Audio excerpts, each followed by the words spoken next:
लोकसभा चुनाव के दूसरे चरण में भी मध्य प्रदेश की 6 सीटों पर कम वोटिंग ने अब सियासी दलों की चिंता बढ़ा दी है। प्रदेश में पहले 2 चरणों में 12 लोकसभा सीटों पर कम वोटिंग के बाद सबसे अधिक हलचल भाजपा खेमे में देखी जा रही है।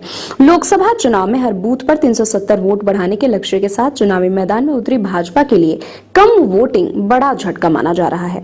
लोकसभा चुनाव में कम वोटिंग के पीछे सबसे बड़ा कारण जो माना जा रहा है वह भाजपा और कांग्रेस दोनों ही पार्टियों में बूथ स्तर के कार्यकर्ताओं में कोई उत्साह नहीं होना है।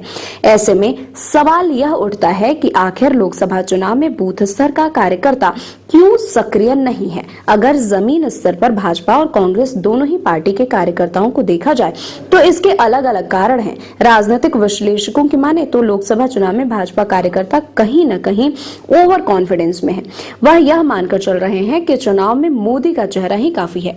यही कारण है कि भाजपा का बूथ स्तर का कार्यकर्ता वैसा सक्रिय नहीं है जैसे वह 5 महीने पहले हुए विधानसभा चुनाव में सक्रिय था।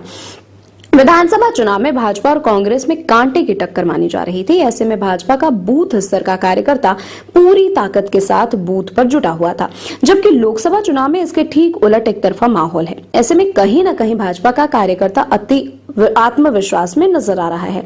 वहीं लोकसभा चुनाव को लेकर प्रदेश में मुख्य विपक्षी दल कांग्रेस का मुख्य कार्यकर्ताओं में निराशा का माहौल है।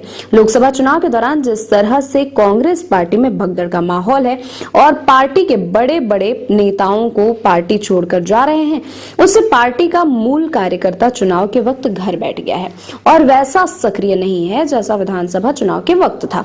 यही कारण है कि चुनाव में सत्ता विरोधी वोटर्स भी उतनी संख्या में पोलिंग बूथ पर नहीं पहुंच पा रहे हैं। लोकसभा चुनाव में भाजपा ने प्रदेश में कई सीटों पर अपने उम्मीदवारों को फिर से मैदान में उतारा है। जैसे रीवा से पार्टी ने मौजूदा सांसद जनार्दन मिश्रा का तीसरी बार चुनावी मैदान में उतारा है। रीवा में दूसरे चरण में सबसे कम 49.46% मतदान हुआ, जो साल 2019 के लोकसभा चुनाव की तुलना में 10% कम है। रीवा में भाजपा का मुकाबला कांग्रेस के उम्मीदवार नीलम मिश्रा से है। ऐसे में रीवा में कम वोटिंग का बड़ा कारण बूथ स्तर के कार्यकर्ताओं की कम सक्रियता के साथ मौजूदा सांसद के खिलाफ एंटी इनकम्बेंसी भी है।